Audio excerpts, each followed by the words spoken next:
sensasi-sensasinya udah ya, tadi aku sering begah dan juga itu muntah sama engap ya, sesak gitu. Kemudian juga suka perih, jadi kayak ada yang ngeganjal gitu loh di ulu hati sama di tenggorokan. Jadi makanya aku itu memutuskan untuk endoskopi. Apakah setelah endoskopi langsung sembuh? Ya menurut aku sih ada perubahan lebih baik, karena dokter itu fokus mengobati penyakit kita yang udah ketahuan, karena udah kelihatan nih. Karena pada saat endoskopi itu kita dimasukkan kamera ya, melalui mulut kita ada selang masuk ke lambung kita. Jadi dokter itu melihat apa yang terjadi di lambung kita dan apa yang harus dilakukan. Teman-teman, jadi di video kali ini aku akan menjawab beberapa pertanyaan dari teman-teman. Yang pertama, Bun, sensasi-sensasi apa aja sih yang Bunda rasakan sehingga memutuskan untuk endoskopi? Nah, yang kedua, Bun, kok bisa sembuh sih, obat-obatan apa aja dan apa-apa aja yang Bunda lakukan? Nah, yang ketiga, Bun, apakah setelah endoskopi kita bisa langsung sembuh total? Buat kalian yang pengen tahu, nonton video ini sampai selesai dan jangan lupa subscribe.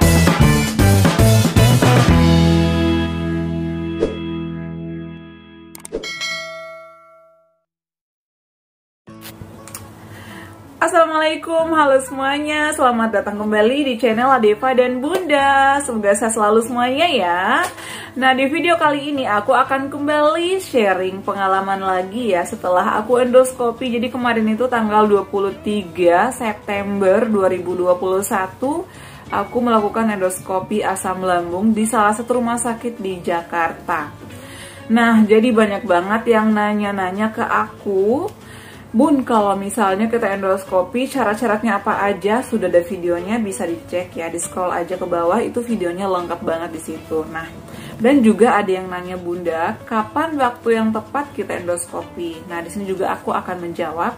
Selain itu juga ada yang nanya, Bun, kalau kita setelah endoskopi, apakah kita langsung sembuh? Di sini juga aku akan jawab. Nah, ada juga yang bertanya, Bunda, sensasi-sensasi apa aja sih yang Bunda rasain sehingga Bunda memutuskan untuk melakukan endoskopi asam lambung atau lambungnya. Jadi di sini aku akan kupas tuntas semuanya. So, kalian pastikan nonton video ini sampai selesai, jangan di-skip ya, agar kalian tidak salah paham dan agar memahami semua penjelasan dari aku. Nah, jadi yang pertama yang akan aku jawab adalah kenapa aku memutuskan endoskopi? Karena aku itu sudah berobat beberapa kali ke klinik dan juga akhirnya aku putuskan untuk ke puskesmas minta rujukan. Dan itu tidak ada perubahan ya. Aku itu parah-parahnya pada saat bulan Agustus itu sering banget kambuh ya. Aku nggak tahu apakah karena aku kecapean ya, dan juga pola makan aku. Aku jujur nggak suka cabai-cabean, nggak suka makanan-makanan mie, aku nggak suka bakso, nggak suka minuman bersoda, kopi, teh. Aku udah lama banget nggak konsumsi itu. Tapi kenapa aku kena asam lambung? Ternyata dari faktor pikiran. Nah, dari situ aku diberikan beberapa obat dari klinik tempat aku berobat. Biasanya aku cocok ya berobat di situ, tetapi pada saat itu aku udah beberapa kali tetap aja kok nggak sembuh-sembuh, malah makin parah ya aku rasakan. Akhirnya aku ke puskesmas dengan tujuan untuk meminta rujukan. Saat itu aku udah ada rujukan, akhirnya aku dirujuk ke rumah sakit swasta.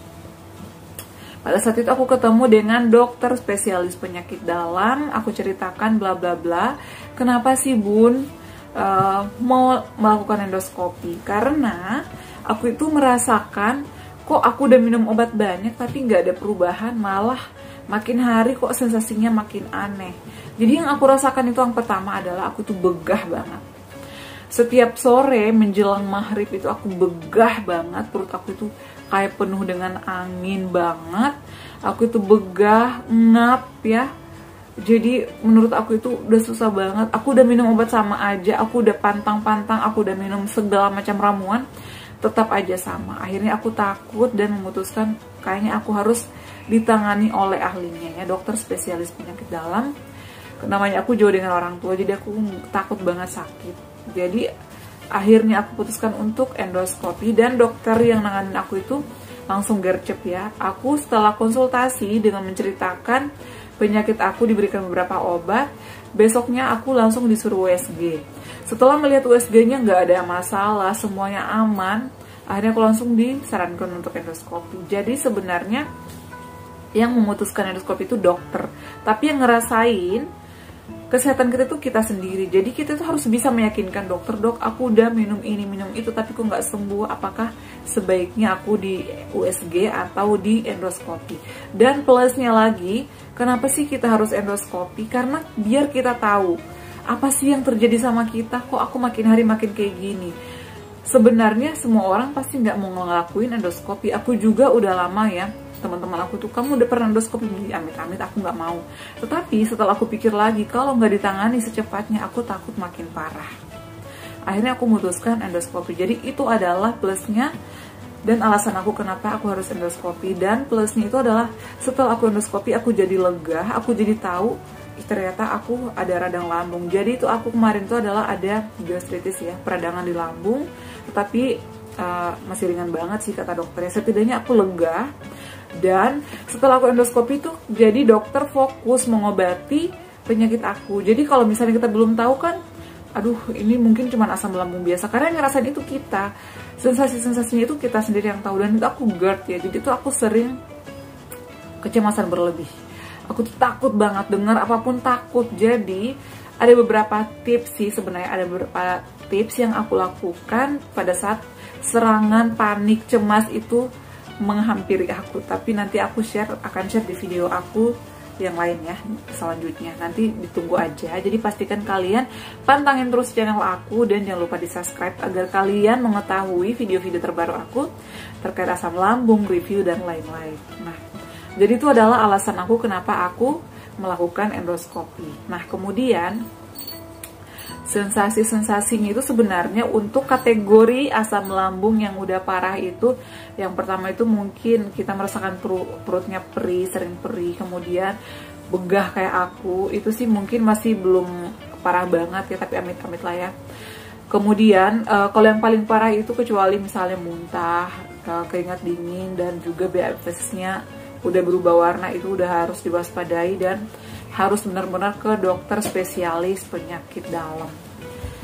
Nah, dan kalian kalau udah nonton video aku, tolong pantangannya dijauhin ya. Kalau misalnya kalian pengen sembuh ya, jadi harus nurutin, harus dipatuhi dong pantangannya. Karena ada yang udah konsul, udah aku jelasin panjang lebar nih di WA, di DM, masih aja nanya, bun kalau aku telat makannya 15 menit boleh nggak? Itu sebenarnya nggak perlu aku jawab lagi ya, karena kalian sendiri ngerasain kan. Karena kalau kita telat sedikit pun, asam lambung itu nggak boleh kosong guys, perutnya harus diisi terus. Jadi itu adalah alasan aku untuk kenapa aku lakukan endoskopi. Nah, kemudian kedua, apa sensasi-sensasinya udah ya, tadi aku sering begah dan juga itu muntah sama engap ya, sesak gitu. Kemudian juga suka perih, jadi kayak ada yang ngeganjal gitu loh di ulu hati sama di tenggorokan. Jadi makanya aku itu memutuskan untuk endoskopi. Itu adalah sensasi-sensasi yang aku alami karena banyak banget yang nanya. Aku belum jawabin satu persatu karena jujur banyak banget kerjaan aku juga, mohon maaf aku nggak bisa balasin semuanya. Mudah-mudahan kalian nonton video ini.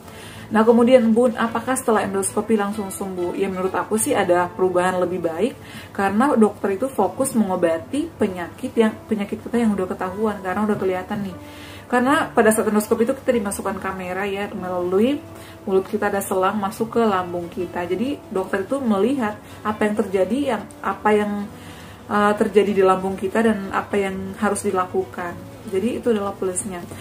Kemudian juga ada yang nanya, bun, ada ada efek sampingnya nggak sih kalau setelah endoskopi? Mungkin efek sampingnya itu pada saat kita setelah endoskopi itu nggak boleh makan sekitar 1 jam lebih ya, dan juga kayak radang gitu di sini karena habis masuk alat gitu kan, jadi kita tuh kesulitan menelannya. Dan pada saat itu aku hanya dibius lokal aja, jadi nggak dibius total. Jadi aku masih ngerasain apa yang dokter lakukan, cuman lidah aku itu berat karena dibius. Nah, kemudian menurut aku sih itu aja ya efek sampingnya, dan kita harus makan bubur dulu selama beberapa hari. Waktu itu sih aku hanya 2 hari aja makan bubur udah normal lagi. Yang jelasnya kita ngunyahnya itu harus sampai halus ya. Jangan paksa lambung kita untuk bekerja ekstra untuk mencerna makanan kita. Jadi menurut aku sih kalau kalian merasa lambung kalian itu udah kategori lumayan agak parah, kalau bisa sih disarankan untuk endoskopi. Endoskopi juga gratis kok kalau misalnya pakai BPJS. Kemudian pertanyaan satu lagi, Bun, kok bisa sembuh? Apa aja sih yang Bunda lakukan? Jadi aku tuh jauhin pantangannya dan semua perintah-perintah dokter.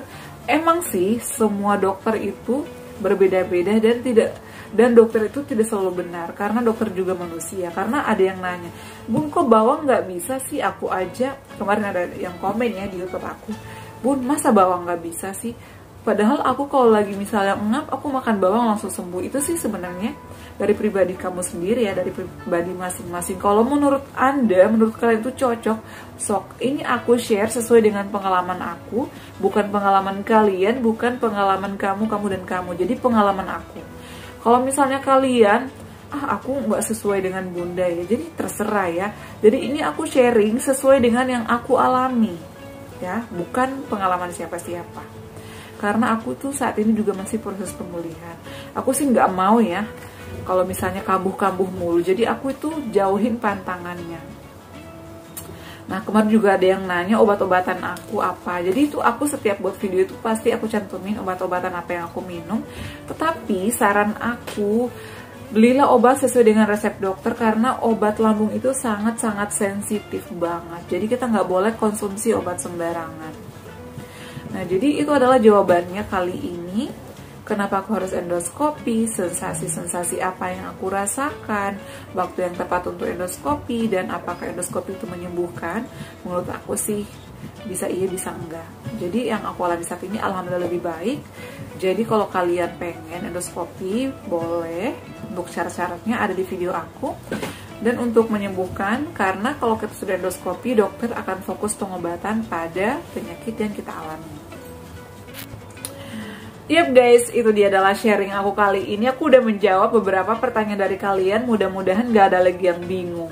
Tetapi buat kalian yang masih pengen request, yang pengen sharing, boleh di YouTube komunitas aku ya. Di situ aku akan buka untuk forum komunitas, forum sharing untuk asam lambung atau produk-produk lain juga bisa kita konsultasikan di sana ya. Oke guys, cukup sekian untuk video kali ini. Jangan lupa untuk terus dukung channel Deva dan Bunda dengan cara like, comment, share, dan subscribe. Assalamualaikum warahmatullahi wabarakatuh. Sampai ketemu lagi di video aku selanjutnya. Bye.